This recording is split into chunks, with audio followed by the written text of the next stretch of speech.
super soft, fluffy and tender with a wonderful milky smell that can be sensed even from the moment that the dough is kneaded.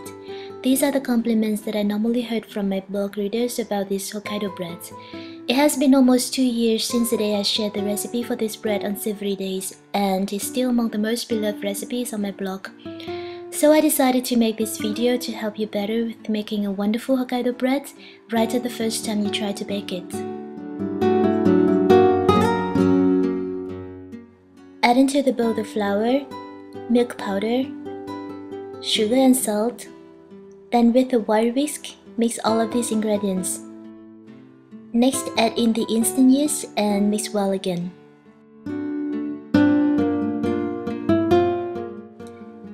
With a spoon, make a hole in the flour mixture and then add in the egg, the cream and milk. Using a wooden spoon, mix everything until incorporated, and we have quite a lumpy dough like in the video. Cover the bowl with cling film and let the dough rest for about 20 minutes at room temperature.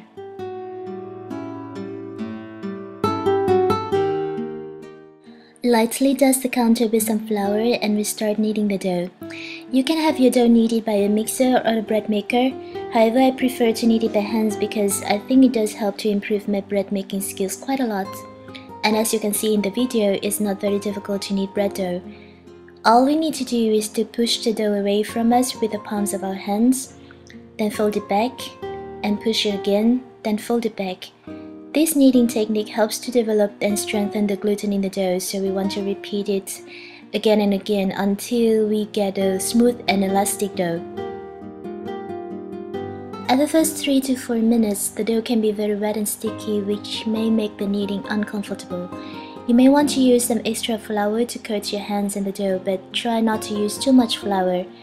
As we knead, the gluten will form and get stronger, and this makes the dough smoother, more elastic, less sticky and also drier.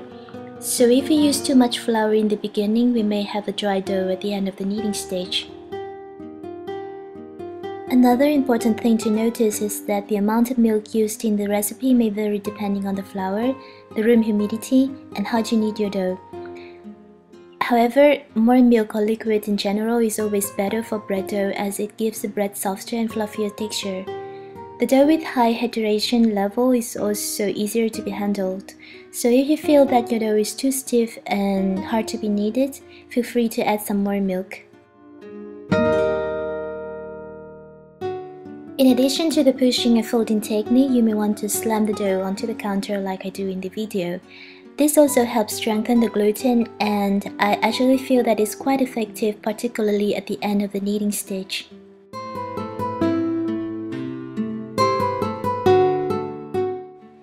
So after about 20 minutes kneading, my dough turns much smoother and more elastic. It also doesn't stick to my hands anymore, and I think it is the time to check if it's ready.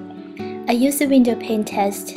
As you can see in the video, I take a piece of dough and gently stretch it out. It has quite a nice window, however it still tears a little bit, so I think it's not really there yet, and I decided to knead a little bit more.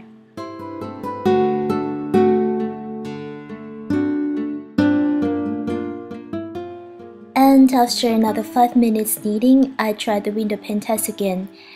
This time, as you can see in the video, it looks perfect, which means that we can stop kneading here and then turn to the next stage. At this stage, the dough should be very smooth and elastic.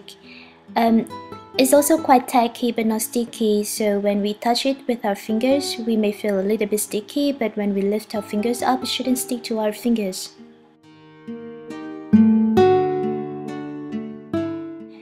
For the first proofing or fermentation of the dough, grease the bowl with a little oil.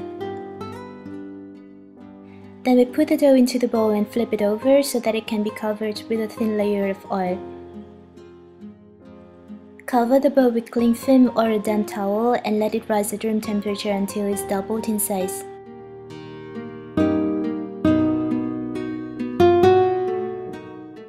A good way to check if the dough is ready after the first proofing is to poke the dough with our fingers. If the holes stay like this, then the dough is properly fermented. And we can gently knead the dough again to help the gluten relax after the first fermentation. Use a scale to weigh the dough, then divide it into 4 portions.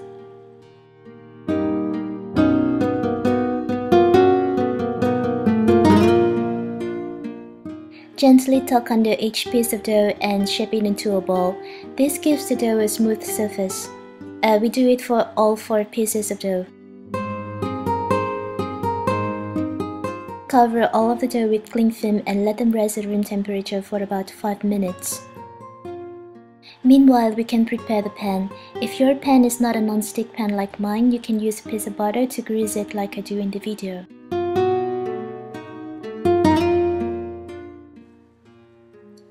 Here I shape the dough into 4 rows that fit a loaf pan. This shaping is pretty easy and we do the same for all 4 pieces of dough.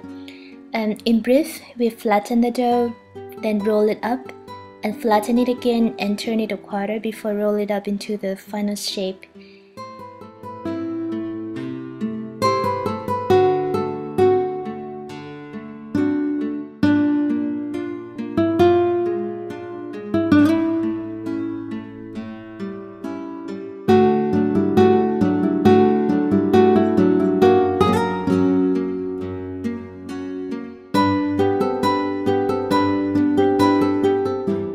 When all of the dough is shaped and in the pan, we can start the second proofing. You can cover the pan with a damp towel and proof at the room temperature like the first proofing.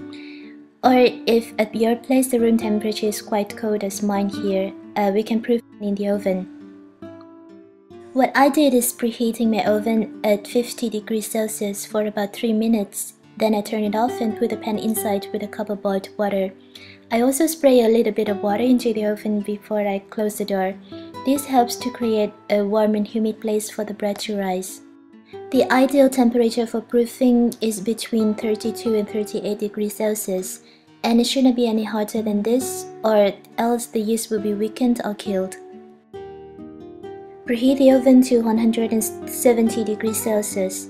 Since it normally takes about 15 minutes for the oven to reach the desired temperature, we can start preheating the oven when the bread has risen by about 70%, so when the oven reaches its needed temperature, our bread will have finished proofing as well. If you proof your bread in the oven like mine, remember to take it out before preheating the oven. For the egg wash, mix the egg with milk, then brush it lightly onto the bread. Don't brush too much because it may make the bread burnt very quickly. And also do this egg wash gently because the bread now is full of gas and we don't want to deflate it. Bake the bread at 175 degrees Celsius for approximately 30 to 40 minutes until the top is dark golden brown. After about 20 minutes, I rotate the pan because the temperature in my oven is not even, so this helps the bread to be baked more evenly. If your bread turned dark too quickly like mine, you can cover the top with a piece of aluminum foil. This helps avoid the bread getting burnt too fast. Once the bread is baked, take it out of the pan. I brush the top of the bread with some whipping cream when it's still hot because this gives the bread some glow and more tasty aroma. We only brush little by little so that the cream has some time to be totally absorbed into the bread. This bread can be eaten warm, but if you wish to slice it like how you do a sandwich loaf, then you should wait for it to completely cool, otherwise the inside of the bread can get dense and sticky to the cut.